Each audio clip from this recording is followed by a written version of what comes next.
Order 6, Rule 13. Presumptions of law. Rule 13 में presumptions of law के बारे में बयान किया गया है। इसकी रीडिंग इस तरह है: Neither party need in any pleading allege any matter of fact which the law presumes in his favor or as to which the burden of proof lies upon the other side, unless the same has first been specifically denied. For example, consideration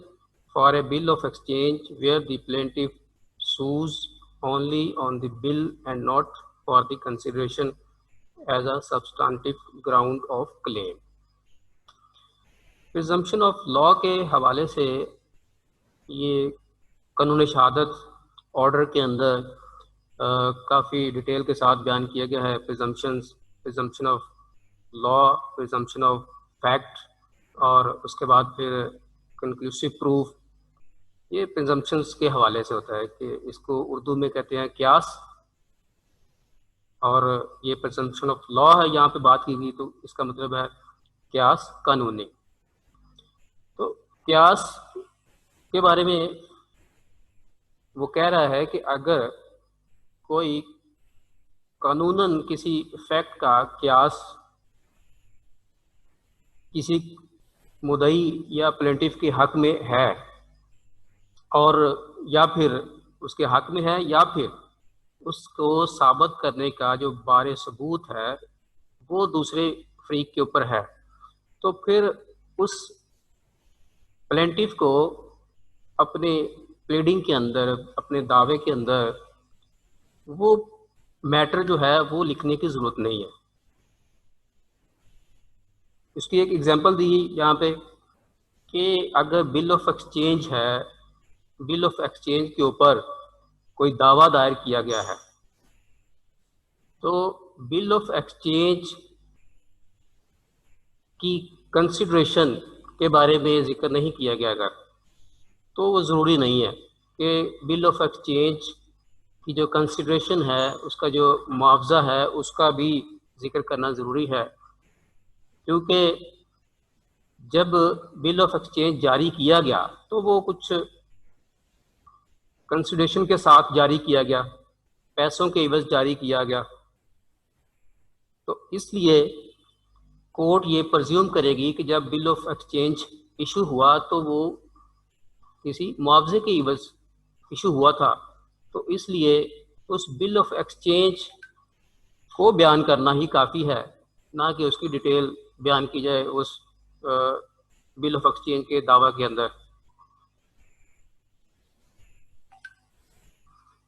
presumption of law इस तरह है। उसके बाद अब इसके अंदर एक और चीज़ जो थी प्रिजम्पशन ऑफ लॉ की, वो एक unless the same has first been specifically denied, वो ये है कि अगर कोई शख्स, कोई फ्रीक उसको स्पेसिफिकली डिनाई कर रहा है, डिफेंडेंट है वो स्पेसिफिकली डिनाई कर रहा है उस जो एक फैक्ट है जो मुद्दई की फेवर में जा रहा है, और क्यास है कि वो मुद्दई जो बात कह रहा है वो ठीक है, अगर वो दूसरी पार्टी, दूसरा फ्रीक उसको डिनाई कर रहा है, नहीं मान रहा, तो फिर उस फैक्ट को बयान करना ज़रूरी है, उसको तहरीर करना ज़रूरी है, अदरवाइज वो तहरीर करना ज़रूरी नहीं है। Rule number 14, pleading to be signed. Pleading पर दस्तखत किए जाए। Every pleading shall be signed by the party and his pleader if any, provided that where a party pleading is by reason of absence or for other good cause unable to sign the pleading, it may be signed by any person duly authorized by him to sign the same or to sue or defend on his behalf. कोई भी pleading है, चाहे वो plate है, written statement है,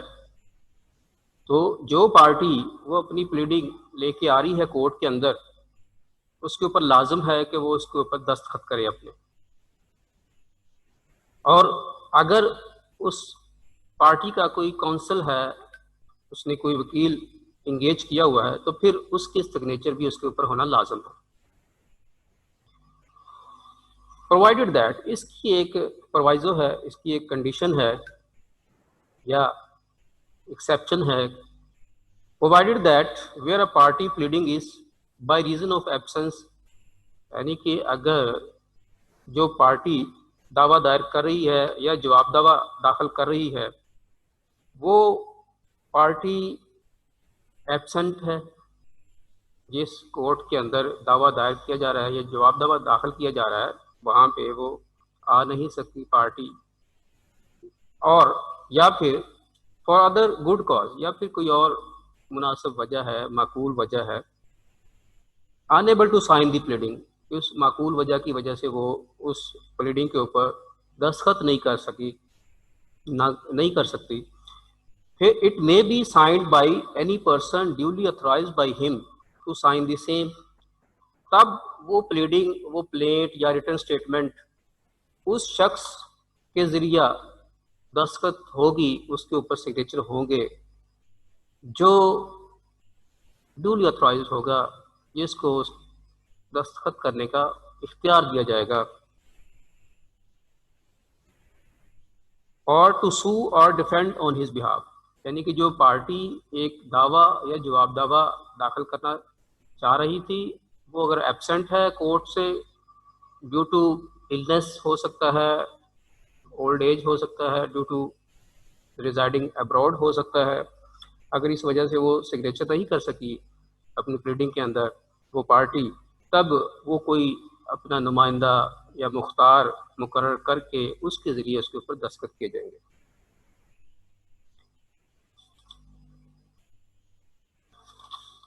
इसके बाद एक और चीज़ जो यहाँ भी मेंशन तो नहीं है लेकिन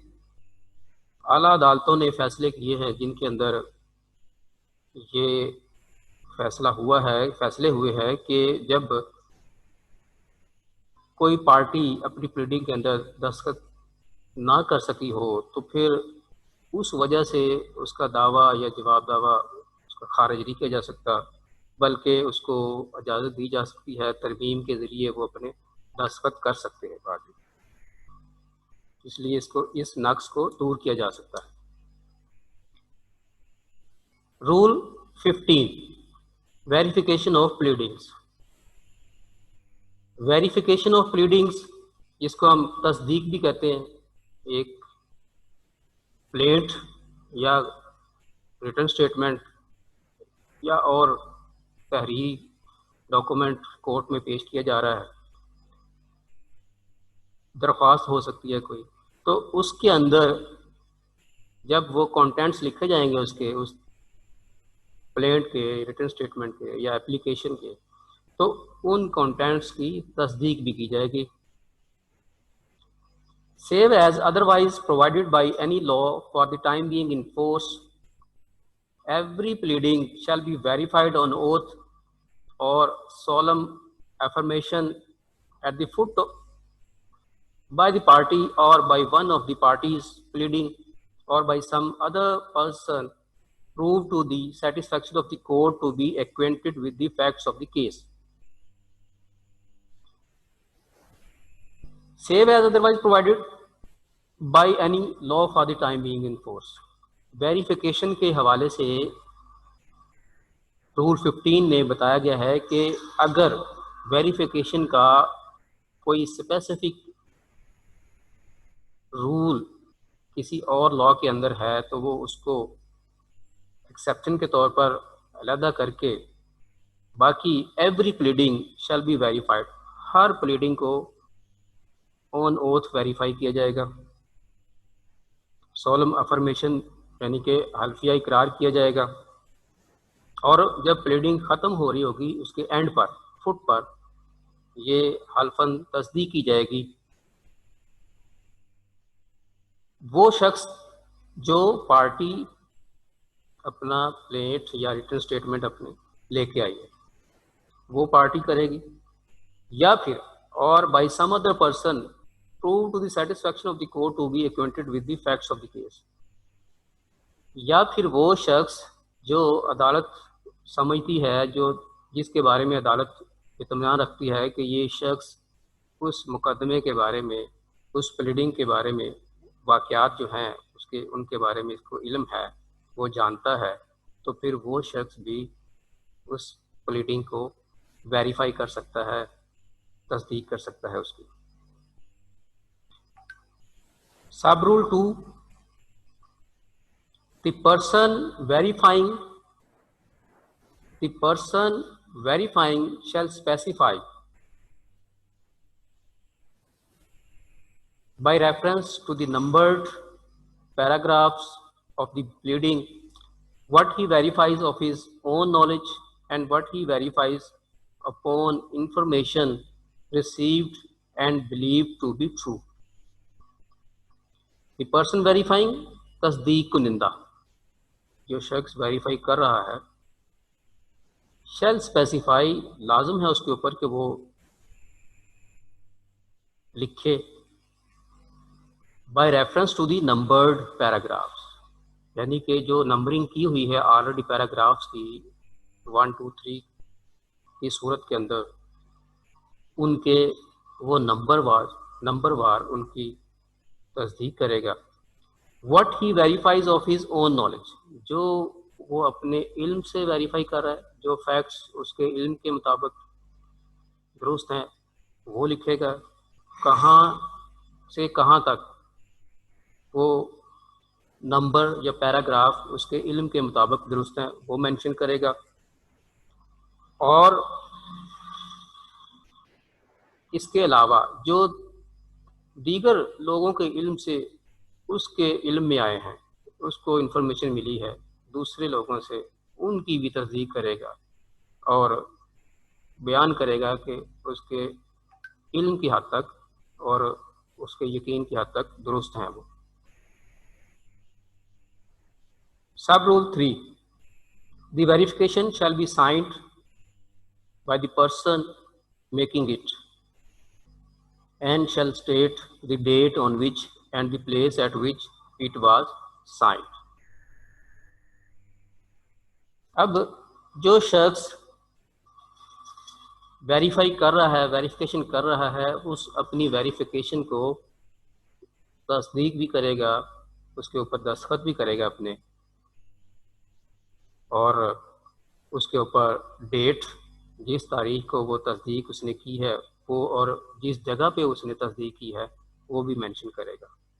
इस तरह हम जब दावा जात लिखते रहे हैं, प्लेट्स और रिटन स्टेटमेंट्स लिखते रहे हैं, तो उसके अंदर हम तस्दीक एक लिखते थे, उसके साथ उसके बाद तस्दीक लिखते थे। तस्दीक के अंदर लिखा जाता था कि मैं हल्फन तस्दीक करता हूँ या करती हूँ कि जुमला ज़िमनात अर्जी दावा 1 ता 4 मेरे बेहतरीन इल्म से दुरुस्त व सही हैं, और बकिया ज़िमनात 5 ता 7 मेरे बेहतरीन यकीन से दुरुस्त हैं, कोई अमर मख्फी ना रखा गया है। ये तस्दीक हम लिखते रहे हैं दावा जात के अंदर।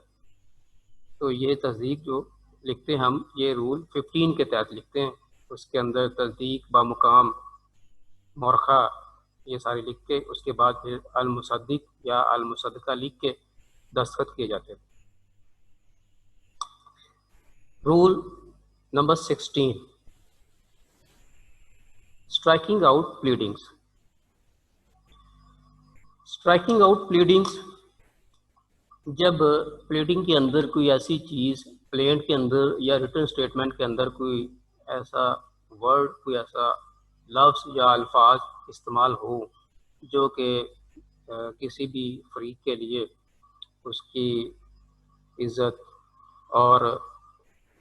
उसकी जो है वो तौहीन आमेज़ तौर पर वो अगर इस्तेमाल किए गए हैं, तो फिर वो पार्टी अगर समझती है कि इनको यहाँ से इस प्लीडिंग से निकाला जाए, तो वो कोर्ट से वो एप्लीकेशन के ज़रिए या ऑर्डर 6 रूल 16 के ज़रिए उसको निकाल सकते हैं। द कोर्ट में at any stage of the pleadings at any stage of the proceedings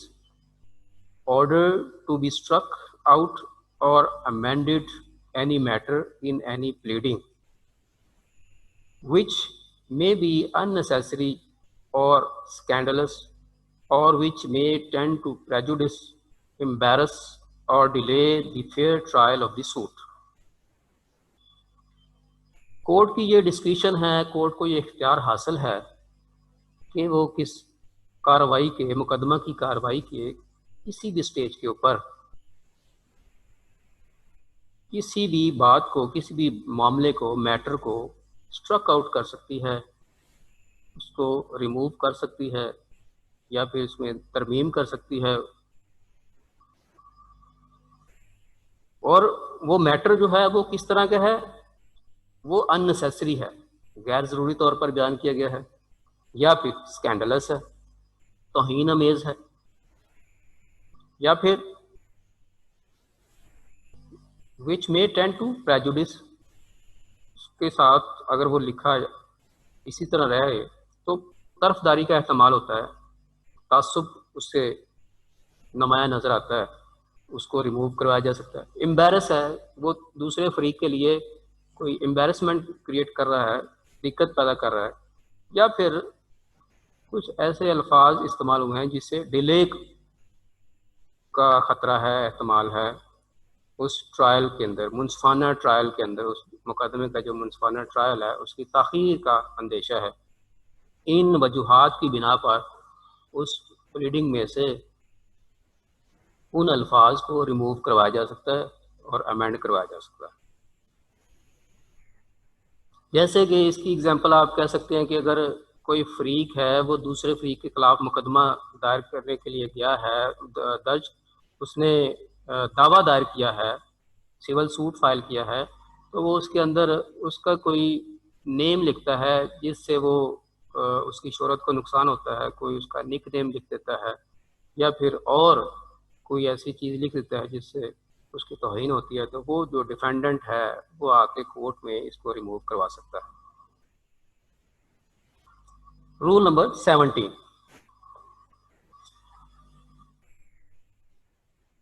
amendment of pleadings. अब ये रूल जो है इंतहाई इम्पोर्टेंट रूल है और बारहा इस रूल की ज़रूरत पेश आती है जब कोई दावा दायर किया जाता है या जवाब दावा दाखिल किया जाता है, या फिर कार्रवाई के दौरान, मुकदमे की कार्रवाई के दौरान कोई अमेंडमेंट करने की ज़रूरत पेश आती है, तो फिर इस रूल का सहारा लिया जाता है। द कोर्ट में at any stage of the proceedings allow either party to alter or amend his pleadings in such manner and on such terms as may be just, and all such amendments shall be made as may be necessary for the purposes of determining the real questions in controversy between the parties. Amendment of pleadings. अब इसके बारे में question भी आ सकता है कि amendment of pleading कब हो सकती है, किन वजूहात की बिना पर हो सकती है। शॉर्ट उसके लिए ऑप्शन दिए जा सकते हैं, कोई करेक्ट जो आंसर होगा, ऑप्शन होगी, वो सिलेक्ट करनी हो सकती है। तो कोर्ट में at any stage of the proceeding. अब ये भी क्वेश्चन आ सकता है कि एट एनी स्टेज वो स्किप कर दे और कोर्ट में लिख के आगे वो उसको लिख दे allow either party to alter or amend his pleadings, आगे स्टेज लिख दे, initial stage, any stage, final stage. तो इस तरह की ऑप्शंस आ सकती हैं। यहाँ पे है कोर्ट में at any stage of the proceeding, यानी कि मुकदमा जो है चल रहा है उसके किसी भी मरहला पर, किसी भी स्टेज के ऊपर कोर्ट अलाउ कर सकती है किसी भी पार्टी को to alter or amend his pleadings, वो जो उसने दावा या जवाब दावा दाखिल किया है उसको उसके अंदर तरमीम कर ले, उसके अंदर तब्दीली ले आए। इन सच मैनर, उस तरीके से, एंड ऑन सच टर्म्स, और उन शराइत के मुताबिक, एज मे बी जस्ट, जो मुनासिब हो, कोर्ट जो समझती हो कि ये तरमीम अगर ज़रूरी है मुकदमे की कार्रवाई के लिए, तो वो कुछ शराइत आयद कर सकती है। कोई हरजाना की सूरत में भी आयद कर सकती है, या और किसी सूरत के अंदर जो कोर्ट को मुनासिब लगे उसके मुताबिक कोर्ट इजाज़त दे सकती है उस अमेंडमेंट की। And all such amendments shall be made as may be necessary. अब ये मैंडेटरी प्रोविजन आ गई है, all such amendment shall be made. यहाँ पर लाजम है कोर्ट के ऊपर, वो लाजमी तौर पर अलाउ करेगी अमेंडमेंट की, as may be necessary for the purposes of determining the real questions in controversy between the parties। अगर वो अमेंडमेंट ना की गई तो फिर जो रियल क्वेश्चन है, रियल डिस्प्यूट है, उसका फैसला करना मुश्किल हो जाएगा। और अमेंडमेंट हो जाएगी तो फिर वो आसानी से उसका फैसला किया जा सकता है जो रियल क्वेश्चन है पार्टीज के दरमियान। तो इस तरह कोर्ट सब देखेगी जो पार्टी उस अमेंडमेंट को लेके आई है, तरमीम करवाना चाह रही है अपनी एप्लीकेशन के ज़रिए, तो वो पार्टी जो है वो कोर्ट को इस हद तक सेटिस्फाई करेगी कि ये ज़रूरी है तरमीम करना, अदरवाइज़ मुकदमे का फ़ैसला मुनासिब तरीके से नहीं हो सकता। तो फिर कोर्ट के ऊपर ये लाजम हो जाएगा कि उस एप्लीकेशन को एक्सेप्ट करे और पार्टी को अमेंडमेंट की परमिशन ग्रांट करे। जैसे कि अगर कोई मुकदमा की कार्रवाई के दौरान प्लेंटिफ अगर ज़्यादा हैं या फिर और एक प्लेंटिफ है, तो फिर या फिर डिफेंडेंट में से कोई एक या एक डिफेंडेंट अगर उसकी डेथ हो जाती है, तो फिर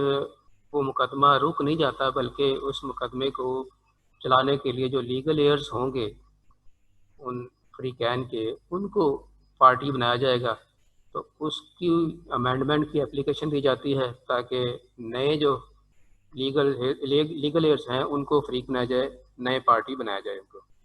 तो फिर इस तरह कोर्ट के ऊपर ये बाइंडिंग हो जाता है कि उसको एप्लीकेशन को एक्सेप्ट करें। Rule number 18, failure to amend after order. अगर अमेंडमेंट का ऑर्डर हो गया है, कोर्ट ने एप्लीकेशन एक्सेप्ट कर ली है, तो उसके बाद अगर फ्रीक जिसने एप्लीकेशन दी थी वो अपनी प्लेंट या रिटर्न स्टेटमेंट नहीं दाखिल नहीं करता अमेंडमेंट के साथ, तो फिर क्या होगा? If A party who has obtained an order for leave to amend does not amend accordingly within the time limited for that purpose by the order, or if no time is thereby limited, then within 14 days from the date of the order, he shall not be permitted to amend after the expiration of such limited time as aforesaid, or of such 14 days as the case may be, unless the time is extended by the court। अगर कोई party जिसको permission मिली थी, जिसको leave to amend मिली थी, इजाज़त मिली थी जिसको तरमीम की, अगर वो तरमीम नहीं करती जितना टाइम कोर्ट ने दिया उसको, अगर कोर्ट कहती है कि ये विद इन 1 मंथ इसको अमेंड किया जाए, ये भी हो सकता है, 1 वीक भी हो सकता है। अगर कोर्ट टाइम मेंशन नहीं करती कोई, तो फिर टाइम होगा 14 डेज। जब ऑर्डर हुआ था उससे आगे 14 डेज के अंदर उस नई तरमीम शुदा प्लेंट को या रिटन स्टेटमेंट को दाखिल करना ज़रूरी है। अगर वो नहीं करता ऐसा, वो फरीक वो पार्टी, तब he shall not be permitted to amend after the expiration of such limited period। तब वो टाइम गुजर जाने के बाद उसको इजाज़त नहीं दी जाएगी, उसका जो हक उसको दिया गया था वो वापस ले लिया जाएगा अमेंडमेंट का। या फिर अगर कोर्ट मुनासिब समझती है, वो टाइम भी गुजर जाने के बाद कोर्ट ये समझती है कि अगर इजाज़त ना दी गई तो इससे इंसाफ की फराहमी में एक खलल आएगा तो फिर कोर्ट परमिशन ग्रांट कर सकती है। यानी कि कोर्ट की ये डिस्क्रिशन है कि कोर्ट एक टाइम दे के उसके बाद फिर टाइम को एक्सटेंड भी कर सकती है अमेंडमेंट के लिए। यहाँ पर ऑर्डर 6 ख़त्म हो गया। उसके बाद चूँकि हम रूल्स ऑफ प्लीडिंग पढ़ रहे हैं तो इसके अंदर आपको मैंने पहले ही बताया था कि ऑर्डर 6, ऑर्डर 7, ऑर्डर 8 और ऑर्डर 10 ये रूल्स ऑफ प्लीडिंग के अंदर शामिल हैं। तो इसके मुताबिक आपको क्वेश्चन लाजमी आएगा लीगल ड्राफ्टिंग के पेपर में। अब ऑर्डर 6 था जनरली, जिसके अंदर प्लेट भी शामिल थी और रिटर्न स्टेटमेंट भी शामिल थी और एप्लीकेशंस भी शामिल थी जो कि मुकदमा की कार्रवाई के अंदर पेश की जाती है। अब प्लेट की के बारे में कह रहा है ऑर्डर 7 प्लेट यानी कि दावा, अर्जी दावा। अर्जी दावा के बारे में बयान किया जाएगा अब ऑर्डर 7 के अंदर कि उसके अंदर क्या क्या ज़रूरी चीज़ें हैं, ज़रूरी बातें हैं जो उसके अंदर मेंशन करना चाहिए। Order 7 rule 1 particulars to be contained in plaint. एक प्लेट है वो दायर कर रहे हैं, दावा दायर कर रहे हैं, तो उसके अंदर तफसीलात किस तरह की होनी चाहिए, कौन कौन सी तफसीलात उसके अंदर दी जाएंगी। The plaint shall contain the following particulars. Plaint के अंदर दरअसल तफसीलात आएंगी। A the name of the court in which the suit is brought. जब हम प्लेंट लिखते हैं तो उसके अंदर सबसे पहला जो काम है लिखने वाला वो कोर्ट का नेम है, जैसे कि in the court of senior civil जज लाहौर या कोई और जिस जगह पे आप प्लेंट फाइल कर रहे हैं वहाँ के इलाके का नाम लिखेंगे। तो सबसे पहले जैसे कि बादाला जनाब उसका नाम जज साहब का साहबा का और जिस जगह पे वो तैनात है वहाँ का नाम। बी है the name, description and place of residence of the plaintiff. जो मुद्दई दावा दायर कर रहा है उसका नाम, उसका पता तफसील के साथ और उसकी रहाइश जहाँ पे वो रह रहा है वो बयान करना ज़रूरी है। क्योंकि ये शेल का वर्ड यूज़ हुआ है इसलिए ये लाजम है कोई भी प्लेट या दावा अर्जी दावा दायर करने के लिए ये फैक्ट्स उसके अंदर लिखने ज़रूरी है। उसके बाद C the name, description and place of residence of the defendant so far as they can be ascertained. अब डिफेंडेंट मुद्दल है जिसके खिलाफ वो दावा दायर किया गया है, उसका नाम, उसका पता है, उसकी रहाइश का नाम और जहाँ तक उसके बारे में जानते हैं वो मेंशन करना ज़रूरी है कि उसका एग्जैक्ट एड्रेस कहाँ का है वो लिखना उसके अंदर ज़रूरी है ताकि उसको कोर्ट समन कर सके, कोर्ट में बुला सके। Where the plaintiff or the defendant is a minor or a person of unsound mind, a statement to that effect. Where the plaintiff or the defendant is a minor or a person of unsound mind, a statement to that effect. अगर एक plaintiff जो है वो minor है, नाबालिग है और वो दावा दायर कर रहा है तो फिर उस हवाले से उसके गार्डियन का नाम दिया जाएगा, किसके बिहाफ के ऊपर वो, किसके ज़रिए वो प्लेट दायर कर रहा है। इसी तरह अगर डिफेंडेंट माइनर है, मुद्दल है जो है वो माइनर है, तो उसको अगर आपने दावा करना है उसके ख़िलाफ़ तो वो थ्रू नेक्स्ट फ्रेंड करेंगे तो उसका भी जिक्र किया जाएगा कि ये माइनर को रिप्रेजेंट कर रहा है, क्योंकि डायरेक्टली ना तो माइनर खुद दावा दायर कर सकता है, ना ही वो डिफेंड कर सकता है दावे को। इसीलिए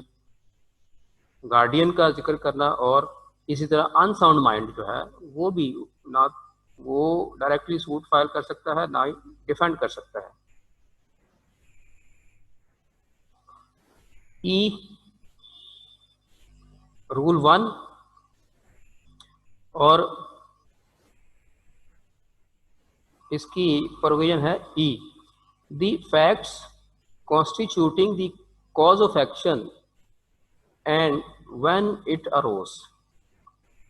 अब कॉज ऑफ एक्शन यानी कि एक्शन फाइल करने की, दावा दायर करने की जो कॉज है वो किस तरह बनी, वो सबब किस तरह बना, किस तरह पैदा हुआ, और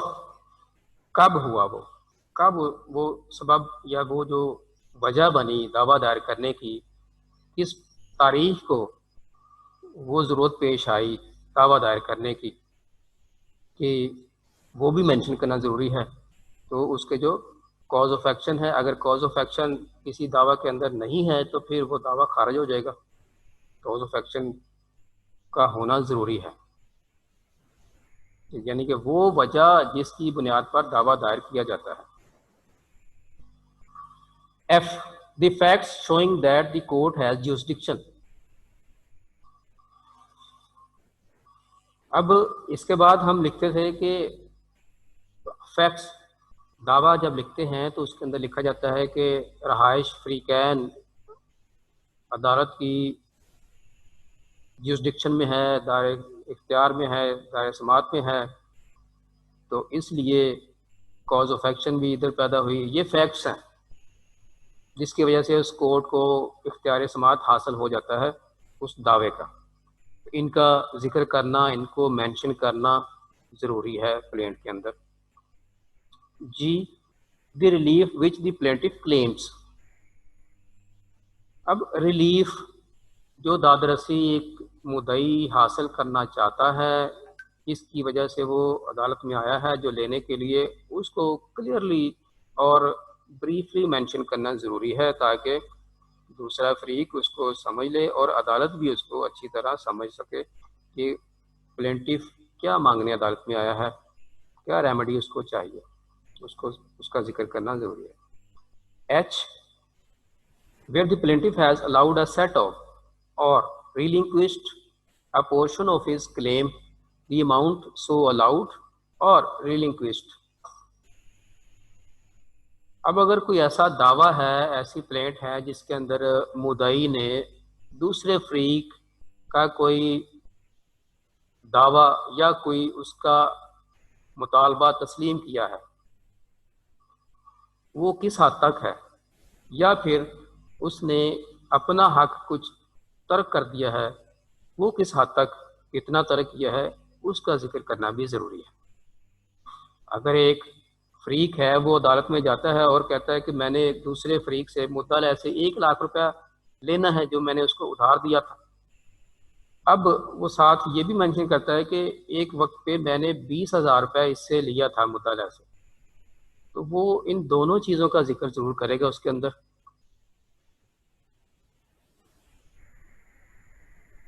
इसके बाद है एफ, आई क्लॉज,